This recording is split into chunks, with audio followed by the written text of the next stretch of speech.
the day I discovered my husband had another family outside. I shoveled snow until my back ached unbearably.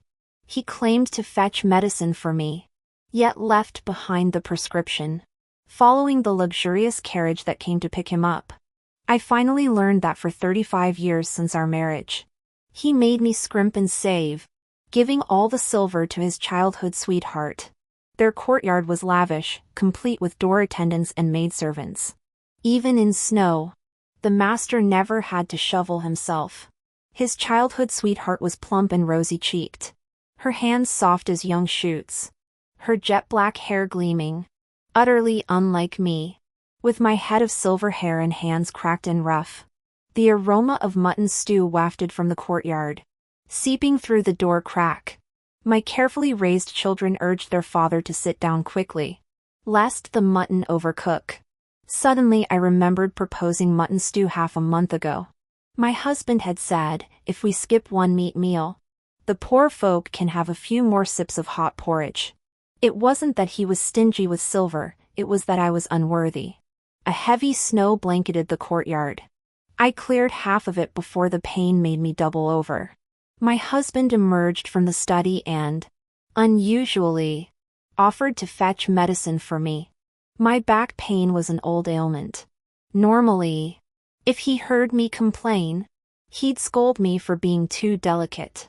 Why was he so proactive today? Lying on the bed, I couldn't fathom why. Suddenly, I spotted the prescription that had fallen on the table. With great effort, I rose and rushed out the door in a panic. Stepping over the threshold, I saw my husband already stepping one leg into the ornate yellow carriage. From inside, a pair of delicate, white hands reached out. Her hands resembled the finest jade. Not a single wrinkle in sight. One glance told them they were meticulously cared for. Unlike mine, which from years of household labor were covered in blisters and calluses. My hands were so rough they didn't even compare to those of the elderly women in the capital. But I couldn't fathom why my husband would board a strange carriage. Over the years, his official rank had risen steadily. Yet he remained incorruptible and upright. His hands as clean as a whistle. Forget a carriage, we didn't even have a single servant at home. For years, he rose an hour early each morning to walk to court. Through wind and rain, he never wavered. His strict demands on himself naturally extended to forbidding me any indulgence. Thus, even as the wife of a first-rank official, I lived a life less comfortable than that of an ordinary woman. I hurried along behind, my confusion deepening with each step. Finally, the carriage halted before a grand mansion. This residence was more opulent and imposing than our own, its gates guarded by numerous servants.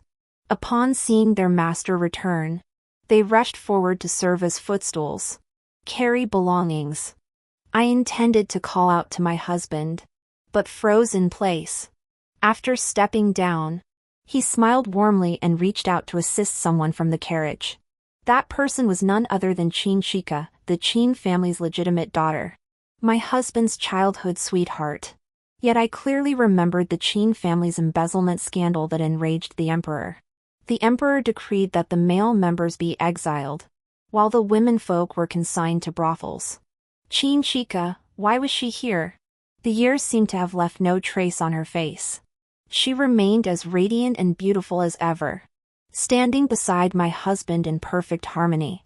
She affectionately took his cloak, her eyes brimming with unhidden love. You're so late today, was it sister who held you up again? I know you two are the true couple, deserving your own private moments. But today I specially bought lamb from the frontier herdsman, they say it's even more authentic than the capital's. Zhao and Schwanger have been waiting in the courtyard for ages. Wouldn't it be a shame if you didn't come taste it? Her husband shook his head, gently taking her delicate hand as if afraid she might catch cold. You're always so considerate, coming to fetch me in the dead of winter for fear I'd freeze. My heart is filled with gratitude, how could I ever blame you? But since you're often unwell, there's no need to come out for me next time. She nodded obediently. My heart sank. All these years, my husband had scrimped on household expenses to the extreme to save money for disaster relief. To save those few coins, I'd rise before dawn daily to wash clothes in the icy river. Even when frostbite set in, I gritted my teeth through the pain, dreading to spend a single extra coin from our household. Yet all my sacrifices bought me not a single word of concern from my husband. Yet Chinchika merely picked him up in a carriage, and he was overcome with pity. How laughable. Does he not realize that if not for him, I would never have become this way? The two of them chatted and laughed as they strolled slowly toward the courtyard. Seated right in the center of the courtyard were none other than my own children. Their faces were lit with eager smiles.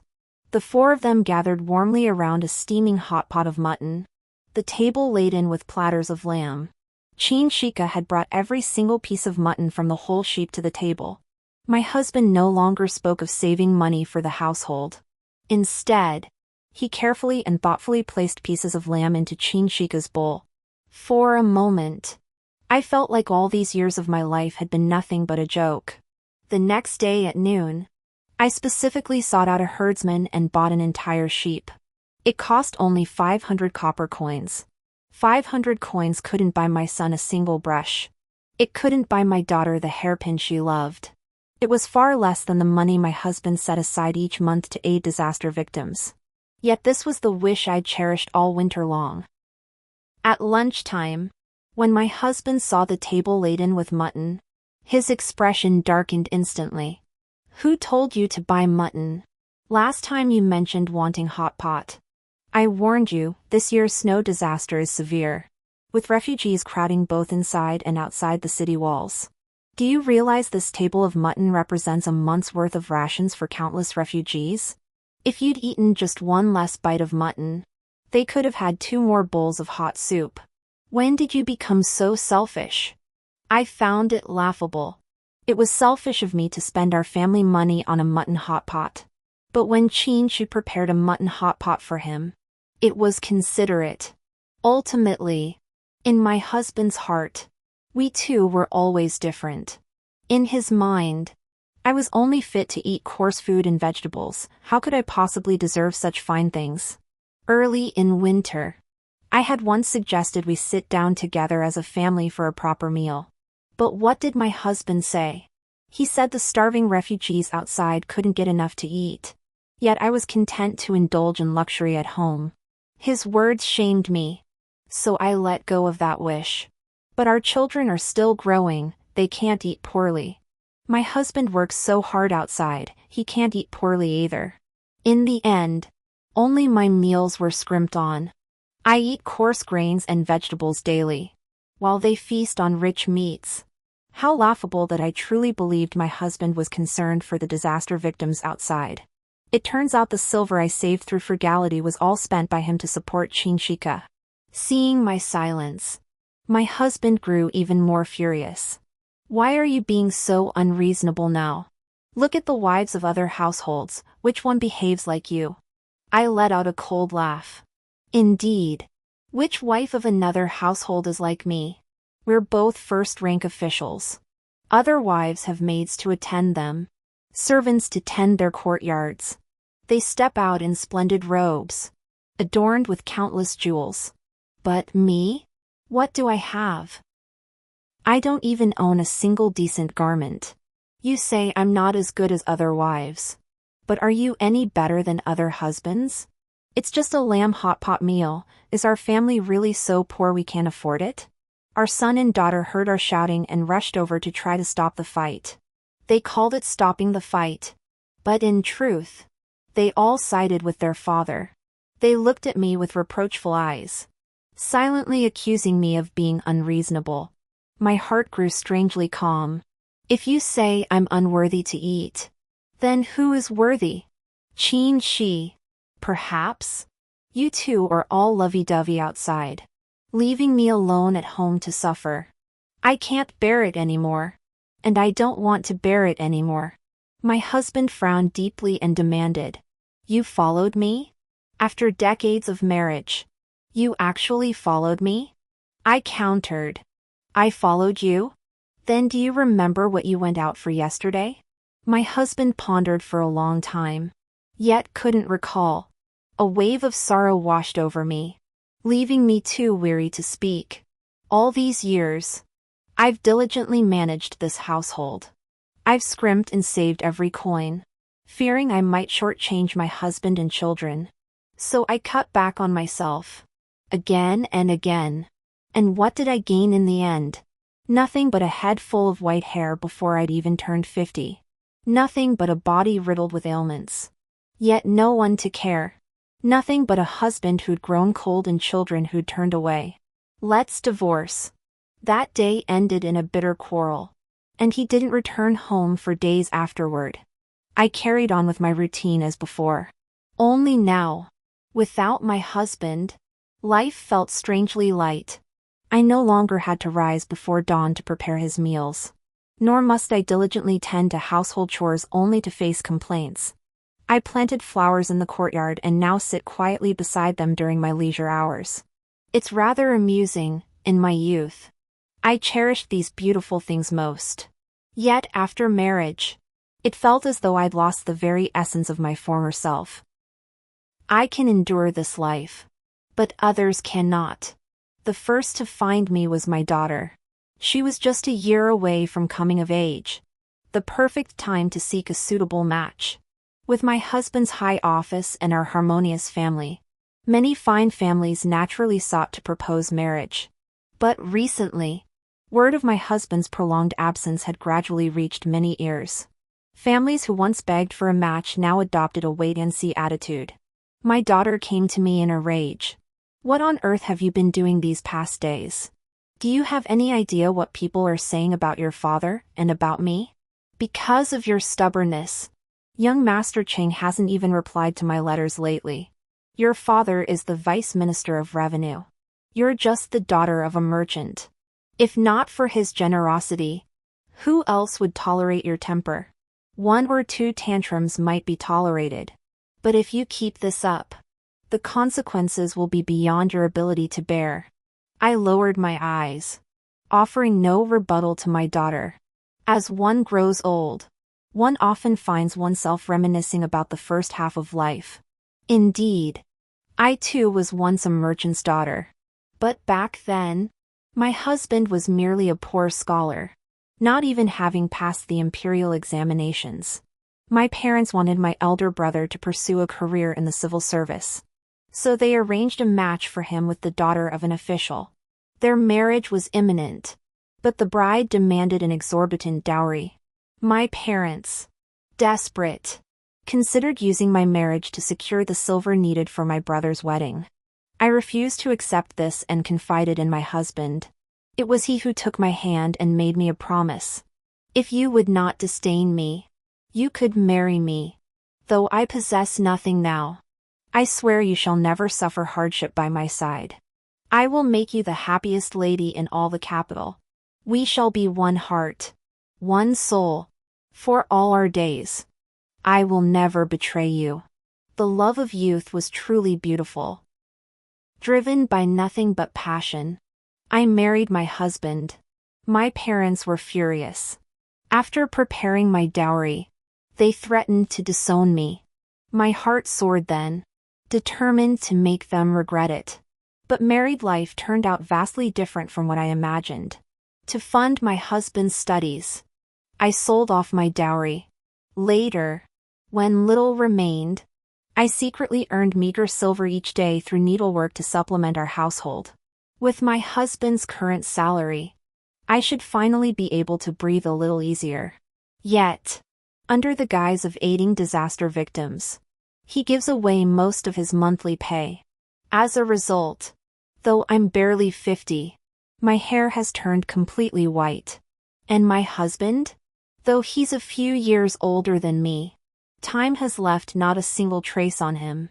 Now when we go out together, people sometimes mistake us for mother and son. Seeing my stubborn refusal to budge, my son was the next to confront me. Hot-tempered, he flipped my table over.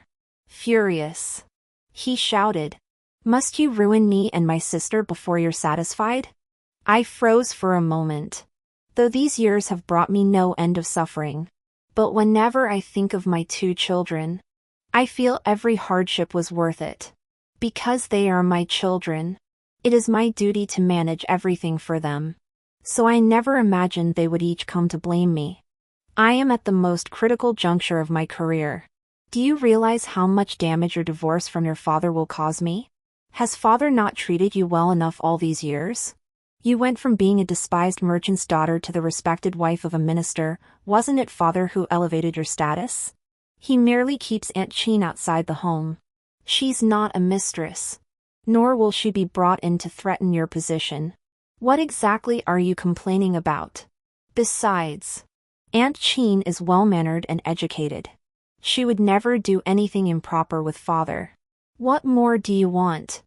I sighed. Barely audible. I simply want a divorce. Is it my fault all these rumors swirl through the capital?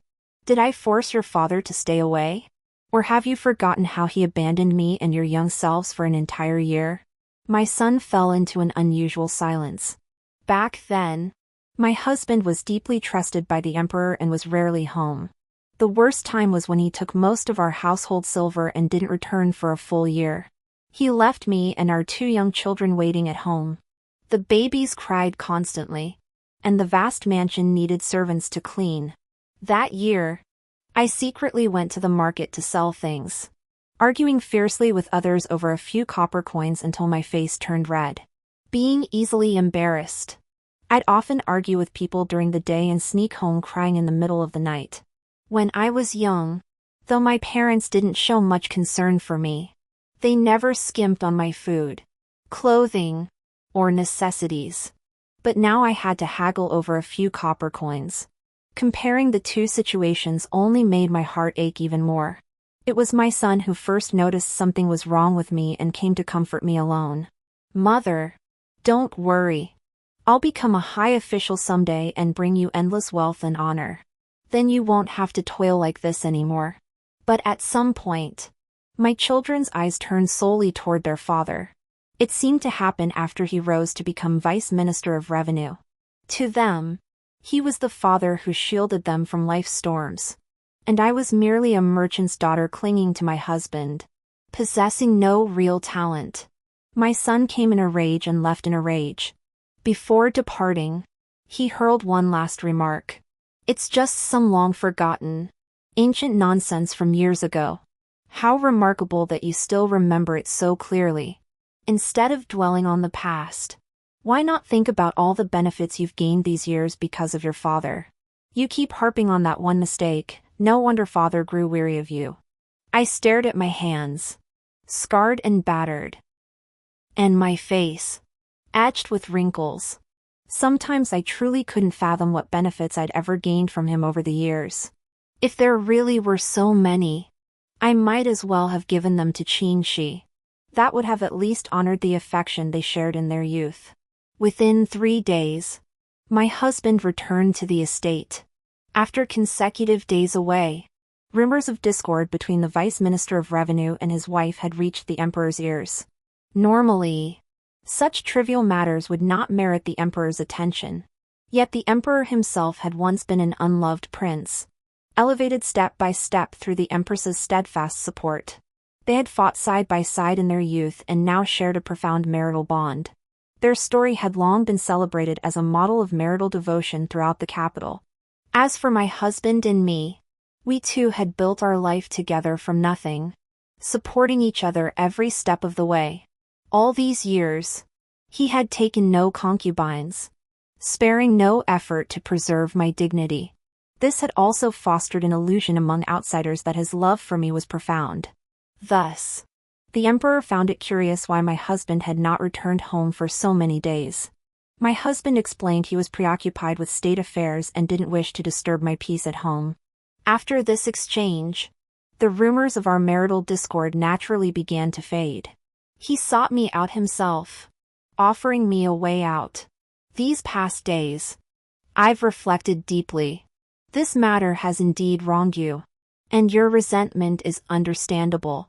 But you know as well as I that Qin Shi and I could never be together. She is my mentor's daughter.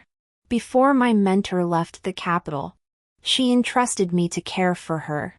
I merely showed her a little extra care. How could this have angered you so deeply? My husband's tone was resigned, as if I were being unreasonable. I stared at him silently, my face cold. Search your conscience. Do you truly regard her only as your mentor's daughter? You longed for her for years. Yet when she found another man, she looked down on you. You settled for me instead. You promised me you'd never involve yourself with other women. Did you keep that promise? All these years, you claimed to use your household stipend to aid disaster victims. I pitied those suffering souls. So I let you go. But did that silver truly reach them? Her husband's face drained of color, momentarily unable to defend himself. If he won't speak, I'll speak for him. Every last coin went to Chinchika. In your eyes, she is the legitimate daughter of the Grand Tutor, raised in luxury since childhood. Naturally, you wish to restore her to that former life. So you bought her a grand mansion, assigned over a dozen servants to attend her, and provide her with brocades and silks every month. But what about me? She was pampered by her parents. Does that mean I was raised to be a laborer? Have you forgotten that I, too, was once a cherished young lady in others' eyes? My husband was momentarily speechless and fled in embarrassment. Because there were no servants in the mansion. All these years, I personally cooked meals and washed their clothes. Now that I've stopped doing anything, they've descended into utter chaos. My husband staggers to court in his official robes, mocked by many colleagues along the way. Our son constantly misplaces his writing brushes and inkstones, until even his calligraphy brush vanished without a trace. As for our daughter, she adored dressing up. I used to apply her makeup meticulously, stroke by stroke. Now that I no longer do it, she smears it on haphazardly and refuses to step outside. Yet I carry on as before. No matter what they say or do, I remain unchanged. It wasn't until Chinchika came knocking that I realized my husband hadn't gone out to aid the disaster victims this month. She arrived dressed in brocade and satin, her face brimming with arrogance. In contrast, I wore coarse hemp garments, my face bare of any makeup. It felt as though I were the one kept outside like a refugee, while Chinchika was the true wife of the Vice Minister of Revenue. I don't know what you said to Brother Gu that made him cast me aside. So I came today specifically to explain. All these years, our relationship has been pure and upright, nothing like the sordid things you imagine.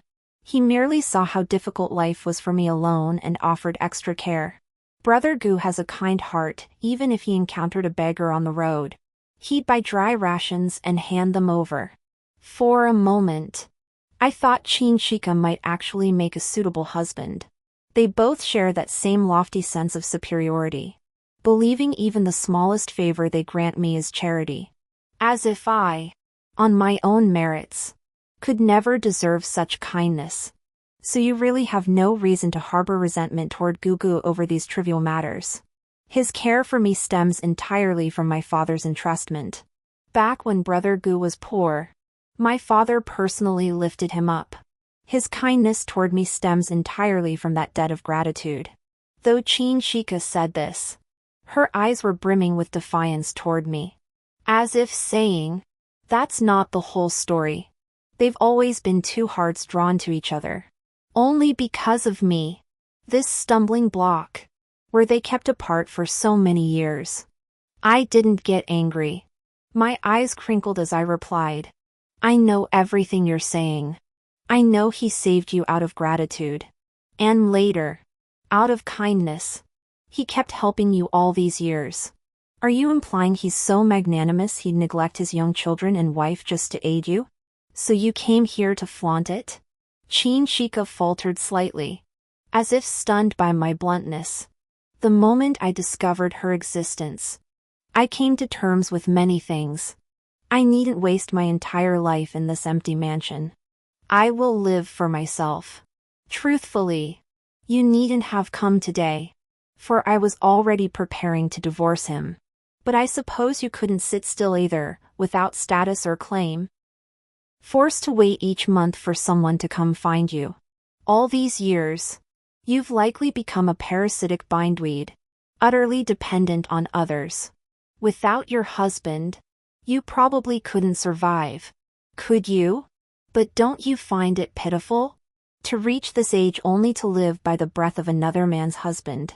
Chinchika's face turned ashen. Yet she couldn't find a single word to refute me. Because every word I spoke was the truth. I could live normally after divorcing my husband. But she couldn't. All these years, she'd grown accustomed to my husband providing for her each month with his salary. If that silver were suddenly cut off, she simply wouldn't survive. Just as I turned to leave, I noticed my husband watching us from a short distance away. Chinchika's eyes lit up, and she hurried toward him. But he paid her no mind, instead approaching me with a sorrowful expression. I know I've wronged you these past years, he said. But we've been married so long, can't you give me one more chance? I swear I'll give you all my salary from now on. I cut him off. What about Chinchika? Can you truly promise never to seek her out again? Can you truly sever all emotional ties with her? My husband froze, unable to answer me for a moment.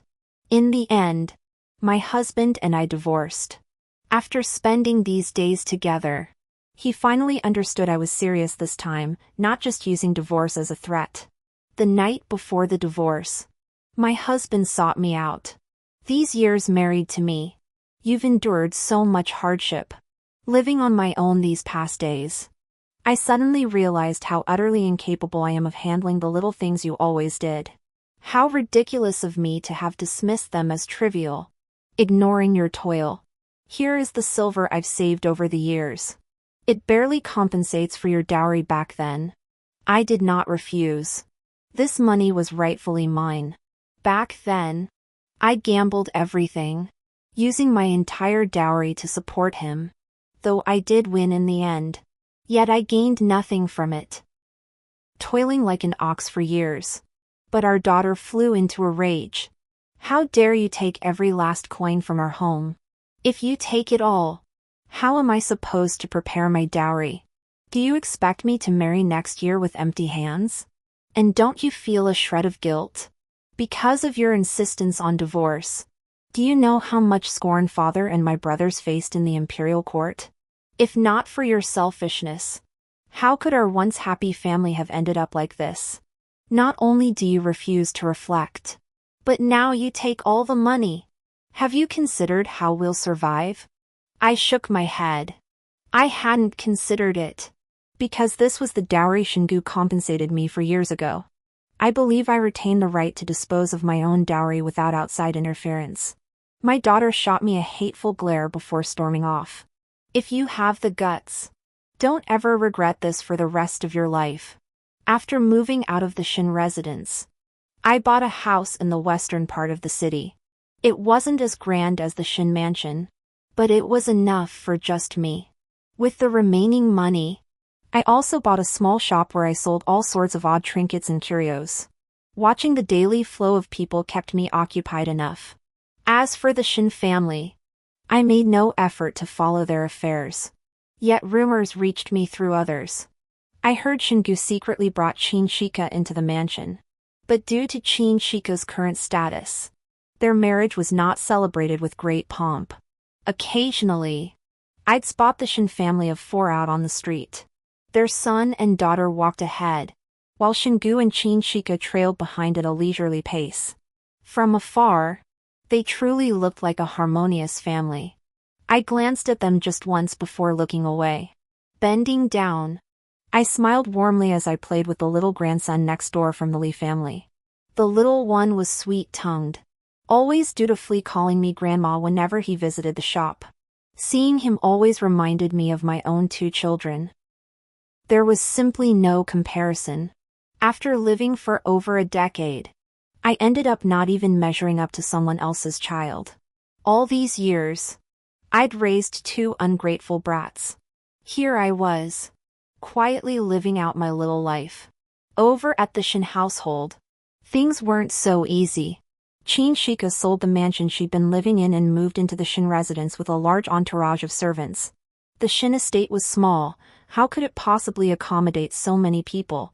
Shingu urged her to dismiss some servants. But Shika was utterly unwilling. They even had a heated argument over it. The end result was that the courtyards of both her son and daughter became overcrowded. With so many servants, it was inevitable that one or two would have sticky fingers. Within mere days, a great many of her son and daughter's belongings vanished. Even the dowry her daughter had personally prepared was not spared. She flew into a rage at home, but Shika dismissed it lightly. It's just a few pieces of jewelry. Lost is lost. Don't let outsiders think the household of the Vice Minister of Revenue is so impoverished it can't even afford a few trinkets. Her daughter was left speechless. And for days afterward, she remained sullen and unhappy at home. The day the conflict in the Shin household truly erupted was when her husband's salary was finally distributed. Over the years, Shika had cultivated a habit of extravagance. Thus, the moment she received the salary, she spent nearly all of it that very day. But she forgot her daughter needed new clothes from the fabric shop every month. She forgot her son required fresh stationery and must entertain his former classmates. She forgot her husband had to set aside silver each month for gifts to colleagues. With no silver left, the household's big and small conflicts were laid bare. Her son and daughter had a huge fight with Shika at home. Yet in the end, Shingu still chose to stand by Shika's side. No one is perfect. You don't need to be so harsh. As long as she corrects herself next time, that's enough. Her son and daughter, helpless, ended up coming straight to me to vent. I swear father's soul has been stolen by that vixen. She made such a huge mistake. Yet father just brushed it off so lightly. If it were mother, you wouldn't treat us this way. Yes. If it were me, I would have been meticulous with every penny, leaving them as much silver as possible. It's precisely because of my years of quiet sacrifice. They've grown accustomed to it. That's why they hold Shika to my exacting standards. Seeing I didn't respond, my son glanced around the shop. Mother, it seems you've been doing quite well these days. Your shop has plenty of customers every day. Are you making a good profit? My daughter looked at me expectantly too. I didn't answer, but handed them the ledger instead. Yes. Many people come to buy things daily. But I have many expenses too. So little is left over. My son studied it carefully for a long time before exclaiming in surprise. You go to Hechinla for meals every day? If you cooked your own meals daily, wouldn't you save all that money? His words were filled with disapproval for my recent extravagant spending. But it suddenly dawned on me. Over the years, my son and daughter had dined at Hechinla with Shika more often than I could count. Not once had either of them thought to invite me. It seemed, in their eyes, I still wasn't worthy of such meals. Save money? Living alone now. What good would saving all that money do? You can't take it with you when you die. Might as well enjoy life while I still can. I toiled through the first half of my life, am I not allowed to indulge in the second? My son awkwardly set down the ledger and slunk away with my daughter. The next news I heard about Shingu was that Shika's identity had been exposed. Though married into the Shin household for months, she could only appear in public veiled. Over time, rumors spread throughout the capital that she suffered from a disfigurement. Hence her seclusion. Shika, who cherished beauty above all, could not bear such talk. In a fit of rage, she stormed into another noblewoman's birthday banquet for the first time. Though she had once been confined to her home, many still recognized her identity. Shingu, though not dismissed from office, had irrevocably lost the emperor's trust.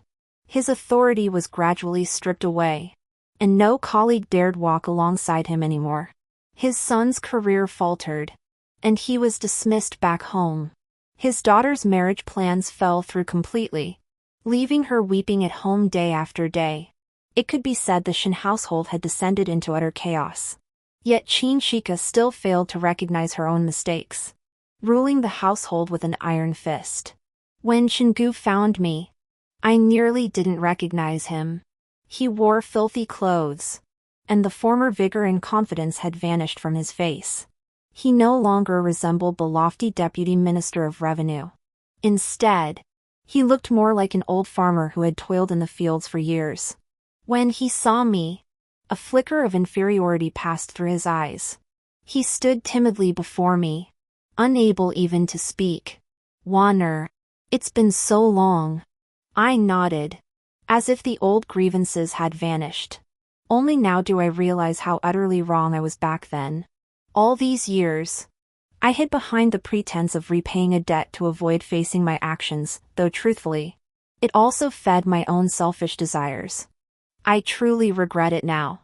Are you willing to come back and forgive me? I locked eyes with Shingu, enunciating each word deliberately. But do you truly understand your own fault? You come back to me now only because I'm your best option. She made a mistake that jeopardized your career, so you cast her aside. But what if she hadn't erred? What if she'd silently sacrificed for the family like I did? Would you still remember me then? Now that the Shin family is in chaos, everyone's jumping in to take a swing. Don't you just want someone to share this mess with? Shingu opened his mouth, trying to defend himself. But in the end, he couldn't say a word. That day, he stood motionless outside the shop for a long time, just staring blankly at the customers coming and going, watching me chat with people about everything under the sun. A customer whispered to me, "Who's that man standing by the door? He's been there all day, like a door god." I lowered my head and smiled softly. I don't know him. Maybe he came to buy something from my shop too. I didn't deliberately lower my voice. Shingu, standing not far away, naturally heard every word. His body swayed unsteadily, and he eventually left, looking utterly lost. I paid no mind to any of this, because our lives were never meant to intersect again. So when Qin Shika found me, I was slightly surprised. Truthfully, this was our first meeting since the divorce, even though I'd heard about her countless times through others. This time, I mistook her for someone else. Back then, when I arrived at the brothel, I felt utterly ruined. I wanted to die, but I couldn't. In my darkest hour, Shingu rescued me. I saw him as a beacon of light in my life and fell hopelessly in love with him. But now, after finally marrying him, he wants to divorce me. Qin Shika wallowed in self-pity, her words brimming with resentment toward Shingu. All these years, I've never changed. Yet flaws that once didn't even count as flaws in his eyes are now the reasons he attacks me. Had I known it would end like this, I'd rather he'd never saved me at all. I had no words to respond to Qin Shika's words. Because in my heart, Shingu has always been a selfish man. Back then, he coveted my dowry and tricked me into marrying him. All these years, to satisfy his own selfish desires, he secretly carried on an affair with Qin Shika behind my back. Now that the affair has been exposed, his career has suffered. Yet he shifts all the blame onto Qin Shika. It's utterly disgusting. The Qin family's affairs are long past. Yet because of this incident, the evidence of their corruption and embezzlement has been dragged out and rehashed endlessly. Shingu stripped off his official robes, at least sparing his family's lives. As for Qin Shika, she was thrown into prison, awaiting trial. Only this time, no one cares about Qin Shika anymore. Without official status, the Gu household descended into chaos. The servants Qin Shika had brought along spent their days clamoring for wages at the Shin residence. When Shingu couldn't pay, they'd seize whatever they could and flee. Thus, the Shin mansion truly became nothing but an empty shell. Without silver, they found themselves unable to move freely in the capital. Things they would never have considered doing before were now within their grasp. Their son earned meager silver by copying books for others outside the home. Their daughter diligently cleaned and cooked within its walls. Half a month later, both looked visibly haggard. Yet all they did now paled in comparison to the work I had done in the Shin residence over the years. Shingu was crushed by the blow and never recovered. The physician declared his heart was beyond healing, and his days were numbered. As he lay dying, his son finally found me. He pleaded for me to see Shingu one last time. "Mother," he said, "I know father wronged you in the past. But now he's about to die. Please grant him this final wish before he passes. Can you do that?" After some thought, I decided to go. Not because I wanted to forgive him, but because I wanted to see how Shingu had fared after I left him. The Shin residence was desolate. Far more barren than when I had been there. Shingu's room was utterly empty, with only a bed remaining. He lay weakly on the bed, his daughter quietly sobbing beside him. His eyes lit up when he saw me. He tried to sit up, but his body had long since lost the strength. He could only turn his face sideways to look at me. "I never imagined you'd come to see me again. I thought long and hard about what you said last time after I returned. My indecisiveness hurt both of you. If heaven granted me a second chance, I would never repeat my past mistakes." I didn't believe Shingu's words for a moment. I studied him with keen interest. It was clear his life after resigning from office had been far from smooth. His discomfort brought me a measure of satisfaction. Though I had completely let go of my former life in the Shin household after our divorce. But after giving so much, I left covered in scars. Even now, in the dead of night, I still regret it. Why couldn't I have been stronger back then? Why did I let myself be wronged? Fortunately, it's not too late for me to have woken up. Shingu, my visit doesn't mean I've forgiven you. I only came to see if the life you've longed for all this time truly matches your expectations. From what I see now, it doesn't seem nearly as wonderful as you claimed. If given another chance, I would never choose to marry you again. I want no connection with you whatsoever. With that, I turned and walked away without a second glance. I paid no heed to Shingu's feeble attempts to hold me back. Perhaps he too deeply regretted his actions back then? After Shingu's death, our son sold off the Shin estate. He took the proceeds, intending to return to our hometown with our daughter. Before leaving, he came to see me specifically. "Mother, we're about to depart. We always dismissed your work as mere menial labor, blind to your sacrifices. Only when we truly began doing it ourselves did we grasp its hardship. Now, we're truly reaping what we sowed. My sister and I are leaving. If you ever wish to see us, you may come find us. Though I imagine you'd rather not see us again." My son gave me a long, lingering look before turning away. His farewell stirred not a ripple in my heart. To me, he and his daughter were now no different from strangers. Who cares whether a stranger comes or goes? I picked up the pastries I'd bought especially today and knocked on the door next door. "Look, little one, what yummy treat Grandma brought you today." The child's eyes lit up, and she cheered, throwing herself into my arms. As for me, I've long since started my new life. The end.